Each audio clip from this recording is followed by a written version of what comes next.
வணக்கம். ஸ்ரீ விஷ்ணு ஜோதிநிலையம் பிரசன்ன ஜோதிடர் குமரல்ராஜ் பேசுகிறேன்.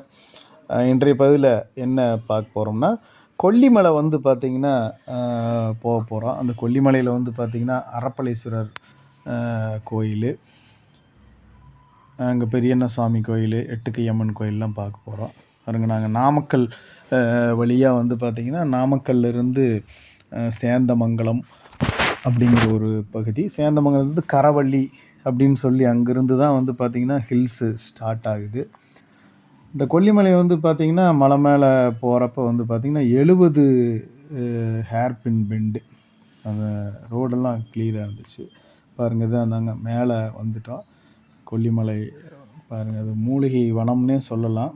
இந்த அளவுக்கு வந்து பார்த்திங்கன்னா பச்சை பசேல்னு இருக்கக்கூடிய பகுதியாக இருக்கும்.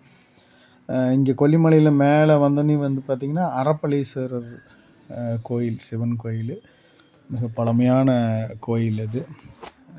இந்த இடத்துல வந்து பார்த்திங்கன்னா இது வந்து கோயிலுடைய பார்த்திங்கன்னா முன்னாடி இதுதான் ஃப்ரண்டேஜ் பாருங்கள். உள்ள இந்த வழியாக தான் உள்ள கோயில் பாருங்கள். பார்க்கிங் வசதிகள் நல்லா இருக்குது. இந்த கோயிலுக்கு பக்கத்துலேயே வந்து பார்த்திங்கன்னா ஆகாய கங்கை நீர்வீழ்ச்சி வந்து பார்த்திங்கன்னா இருக்குது. சிற்றருவின்னு ஒன்று இருக்குது. கொல்லிமலையை பொறுத்த வரைக்கும் நிறைய அருவிகள் இருக்குது பாருங்க. உள்ளே கோயிலுக்குள்ளே சுற்றி வர்ற இடத்துல வந்து பார்த்திங்கன்னா நாங்கள் சாமி கும்பிட்டு வந்து அங்கே உட்காந்துருந்தோம். உள்ள சிவன் வந்து பார்த்திங்கன்னா அவ்வளவு அழகாக இருக்குது. அங்கே இந்த கோயிலை சுற்றி இருக்கக்கூடிய இடங்கள் நிறைய கார் பார்க்கிங் வசதிகள் இருக்குது. நல்ல கூட்டம் இருந்துச்சு. இங்கே இந்த ஆகாய கங்கை நீர்வீழ்ச்சின்னு சொல்லி இந்த நீர்வீழ்ச்சிக்கு வந்து பார்த்திங்கன்னா கிட்டத்தட்ட 2000 படி இறங்கி போகணும். பக்கத்துலேயே சிற்றருவின்னு ஒன்று இருக்குது.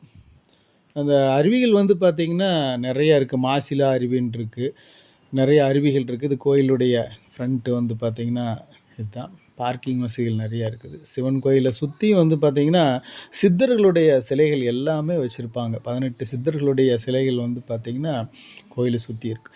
இந்த அரப்பளீஸ்வரர் வந்து முடிச்சுட்டு வந்து பார்த்திங்கன்னா அங்கேருந்து ஒரு 10 கிலோமீட்டர் மேலே போனோம்னா பெரியண்ண சுவாமி கோயில்னு சொல்லி செம்மேட்டிலிருந்து வந்து பார்த்திங்கன்னா மேலே நடந்து போகணும் ஒரு 2 கிலோமீட்டர். அந்த செம்மேடு வரைக்கும் அந்த காரு போகலாம். அதுக்கப்புறம் அங்கேருந்து வந்து பார்த்திங்கன்னா 2 கிலோமீட்டர் நடந்து போகணும் மேலே. அது பெரியண்ண சுவாமின்னு சொல்லிட்டு கருப்பராயன் பெரியண்ண சுவாமி அப்படின்னு சொல்லிட்டு அந்த கோயில் இருக்காங்க. அங்கே கிராமத்துக்காரங்க அந்த சுற்று வட்டாரத்தில் இருக்கிற அத்தனை பேருமே வந்து பார்த்திங்கன்னா வரக்கூடிய பெரிய விழாவாக அங்கே வந்து பார்த்திங்கன்னா கொண்டாடக்கூடிய இடமா இருக்கும். ஆடு சேவல் எல்லாம் கொண்டு போயிட்டு அங்கே வந்து அவங்க அது அறுத்து அதுக்கப்புறம் கீழே கொண்டு வந்து சமைச்சிக்கிட்டு இருப்பாங்க. இப்போ நம்ம அதை போகிற வழி தான் பார்த்துட்ருக்கோம். இந்த கொல்லிமலை வந்து பார்த்திங்கன்னா ஒரு மூலிகை வனம். சுற்றி பார்க்குறக்கே வந்து பார்த்திங்கன்னா ஒரு 10 நாள் வேணும். அந்த அளவுக்கு பல வழிகள் இருக்குது அதுக்கு வந்து பார்த்திங்கன்னா. நாங்கள் அந்த கரவள்ளி அப்படிங்கிற இடத்துலேருந்து அந்த நாமக்கல் அப்படி போயிட்டோம். நாங்கள் உடுமலைப்பேட்டையிலேருந்து போனதுனால கரூர் நாமக்கல் போய் அப்படி போயிட்டோம். கரவள்ளி சேந்தமங்கலம் போய் கரவள்ளி, அங்கேருந்து அந்த மலை மேலே போனோம். இது நாங்கள் அந்த செம்மேடு அப்படிங்கிற இடத்துக்கு வந்து பார்த்திங்கன்னா போயிட்டு இருக்கிறோம். அங்கேருந்து தான் வந்து பார்த்திங்கன்னா மேலே ஒரு 2 கிலோமீட்டர் வந்து பார்த்திங்கன்னா மலை மேலே ஏறணும். அந்த மலை மேலே தான் வந்து பார்த்திங்கன்னா பெரியண்ண சுவாமி அப்படிங்கிற கோயில், கருப்பராயன் கோயில் தான் அதனுடைய என்ட்ரன்ஸ் போயிட்டுருக்குறோம். ஒரு வயல்வெளி அந்த இதில் வந்து பார்த்திங்கன்னா உள்ளே போயிட்டு அப்புறம் அந்த ஹில்ஸ் வந்து பார்த்திங்கன்னா ஏற ஆரம்பிக்கிறதுலேருந்து பாதை வந்து பார்த்திங்கன்னா ஒரு குறுகலான பாதை தான். பக்தர்கள் வந்து பார்த்திங்கன்னா எல்லாருமே வந்து பார்த்திங்கன்னா வருவாங்க. லேடிஸு, குழந்தைங்க, பெரியவங்க அப்படின்ட்டு வந்து பார்த்திங்கன்னா எல்லாருமே வந்துக்கிட்டு இருப்பாங்க. இது ஒரு மூலிகை வனம். உள்ள அந்த காட்டுக்குள்ளே போயிட்டாவே அதனுடைய வாசமே வந்து பார்த்திங்கன்னா அவ்வளோ ஒரு அற்புதமாக இருக்கும்.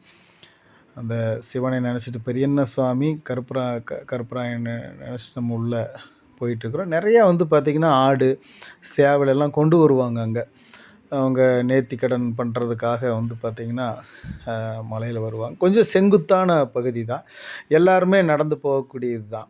காலையில் நாங்கள் நேரத்தில் போனதுனால கொஞ்சம் குளிர் வந்து பார்த்திங்கன்னா அதிகமாக இருந்தது. நாங்கள் அந்த ஆடி கடைசி நாள் தான் வந்து பார்த்திங்கன்னா போயிருந்தோம்.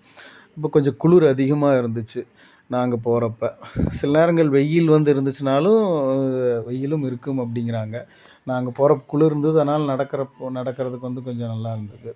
கூட்டம் வந்து பார்த்திங்கன்னா இன்றைக்கி ரொம்ப அதிக அளவில் கூட்டம் இருந்துச்சு.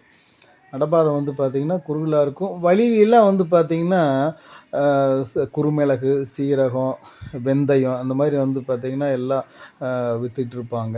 ரொம்ப குறைந்த விலையில கிடைக்கக்கூடியதா இருக்கும். மூலிகை ஜாமான்கள் தான் வந்து பார்த்திங்கன்னா நெறைய வித்துட்ருப்பாங்க. அங்கே கிடைக்காத பொருட்கள் வந்து இருக்காது. மூலிகை வேருக அந்த மாதிரியெல்லாம் வந்து பார்த்திங்கன்னா நெறையா வந்து பார்த்திங்கன்னா கிடைக்கும். இந்த பெரியண்ணசாமி கோயில்ல வந்து பார்த்திங்கன்னா, இந்த மாதிரி பிளாக் மேஜிக்கால பாதித்தவங்க, போட்டி, பொறாமைகள்ல வந்து பார்த்திங்கன்னா சிக்கியிருக்கிறவங்க, அந்த மாதிரி கெட்ட விஷயங்கள்ல வந்து பார்த்திங்கன்னா பாதிக்கப்பட்டவங்க, தீய சக்தியினால் பாதிக்கப்பட்டவங்க, இந்த மாதிரி இருக்கிறவங்கலாம் வந்து இது போயிட்டு வரக்கூடிய இடமா இருக்கும் அது.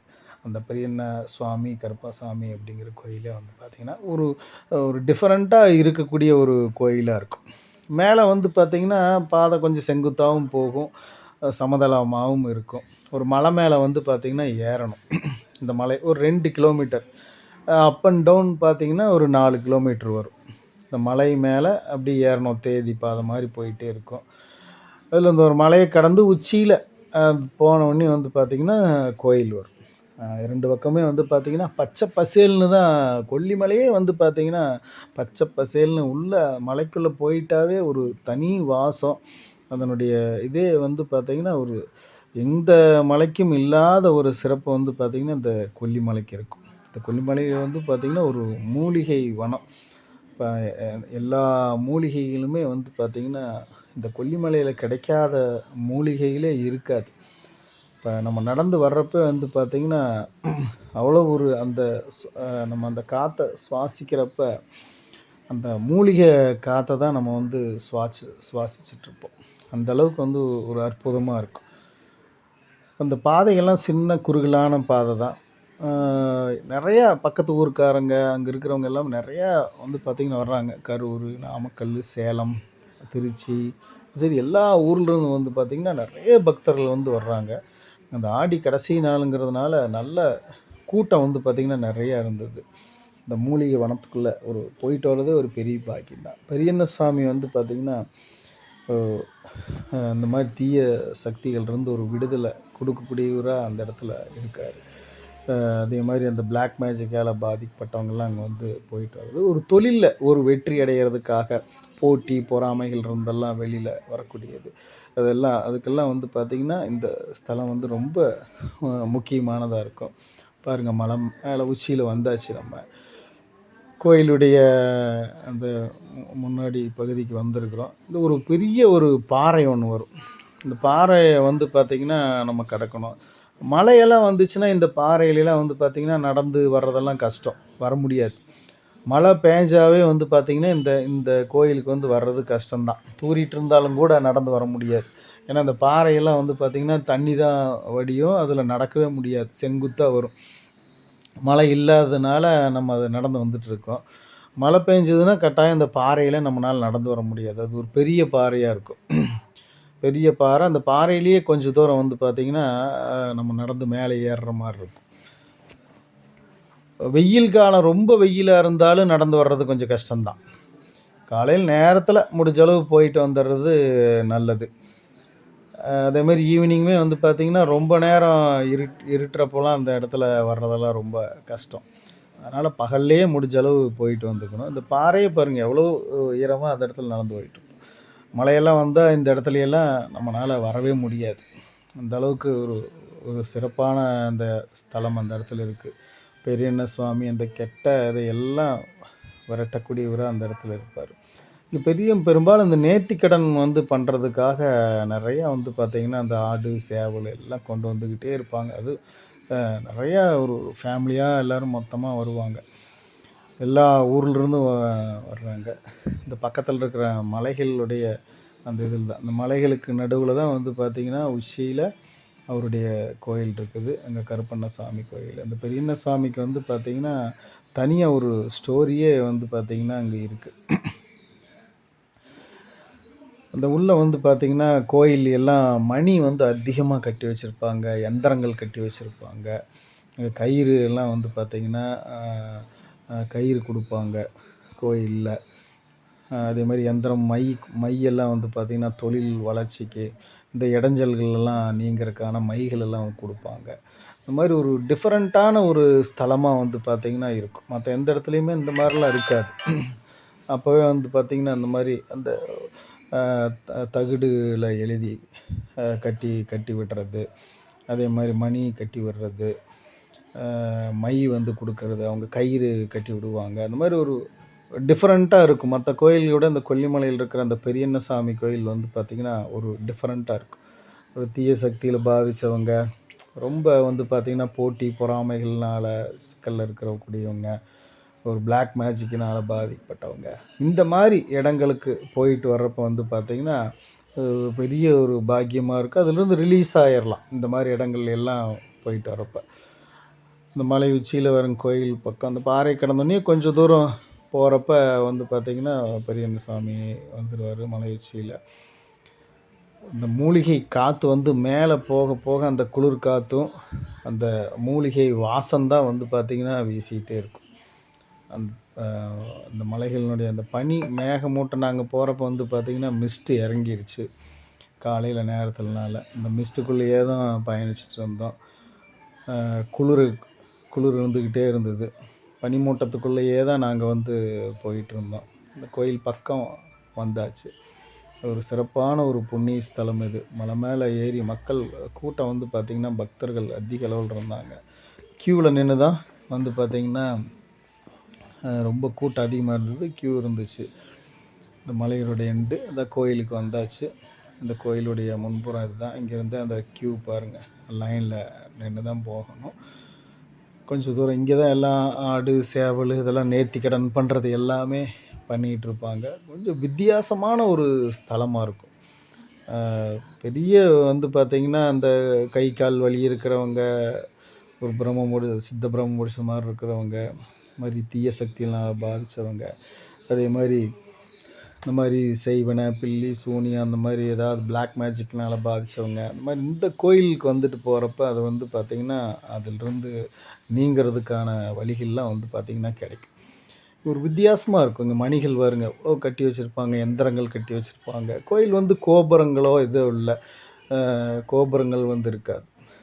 ஒரு கூரை வேய்ந்த அந்த இதுதான் வந்து பார்த்திங்கன்னா இருக்கும். கொடிக்கம்பம் வந்து பார்த்திங்கன்னா ஒரு பெரிய கொடிக்கம்பம் இருக்குது. அங்கே தான் நேராக நாங்கள் நிற்கிறதுக்கு நேராக தான் வந்து பார்த்திங்கன்னா பெரியண்ணசாமி, அப்புறம் பக்கத்துலேயே கருப்பராயன் இருப்பார். இந்த கோயிலில் நாங்கள் சாமி கும்பிட்டு முடித்ததுக்கப்புறம் அதுக்கப்புறம் அங்கேருந்து ஒரு 5 கிலோமீட்டர் வந்தோம்னா எட்டுக்கை அம்மன் கோயில் இருக்குது. இந்த எட்டுக்கை அம்மன் கோயில் வந்து ரொம்ப விசேஷமான இடம். அம்மன் வந்து பார்த்திங்கன்னா அவ்வளோ சக்தி வாய்ந்த இடம். இந்த கோயில் வந்து பார்த்திங்கன்னா எட்டுக்கை அம்மன் கோயிலை நம்ம நடிகர் வந்து பார்த்திங்கன்னா ராகவா லாரன்ஸ் வந்து உபயம்னு போட்டிருக்காங்க. அங்கே நிறைய வேலைகளை அவங்க செய்து கொடுத்துருப்பாங்களாட்டிருக்கு. நடிகர் ராகவா லாரன்ஸ் வந்து பார்த்திங்கன்னா வேலைகள்லாம் நிறைய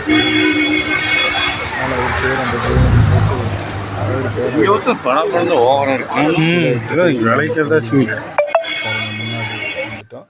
இந்த கோயில் தான் எட்டுக்கை அம்மன் கோயிலுடைய முன்னாடி. இப்போ அங்கேருந்து நம்ம ஒரு கீழே கொஞ்சம் தூரம் ஒரு 1/2 கிலோமீட்டர் போனால் அந்த கோயில் வந்துடும். ரொம்ப சக்தி வாய்ந்த கோயில்.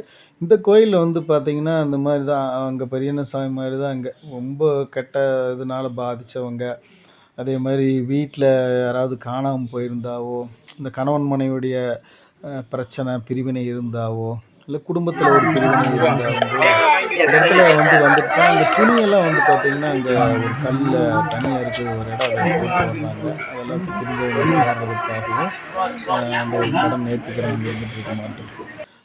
திரும்ப சேர்றது தனியாக ஒரு பிரார்த்தனையாக வந்து அங்கே வச்சுருக்காங்க. இங்கேயும் மணியெல்லாம் நிறைய கட்டிகிட்டு இருக்காங்க.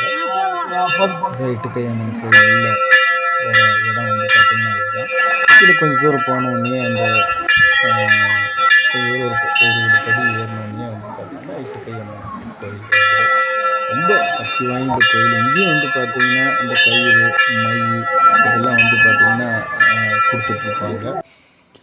இந்த கோயிலையும் வந்து பார்த்திங்கன்னா இந்த கோயில் வந்து பார்த்திங்கன்னா அம்மனுடைய ஒரு பெரிய ஒரு சக்தி வாய்ந்த இடமா இருக்குது. போயிட்டு வந்தாலே தெய்வ அனுகூலம் நல்லா கிடைக்கும்.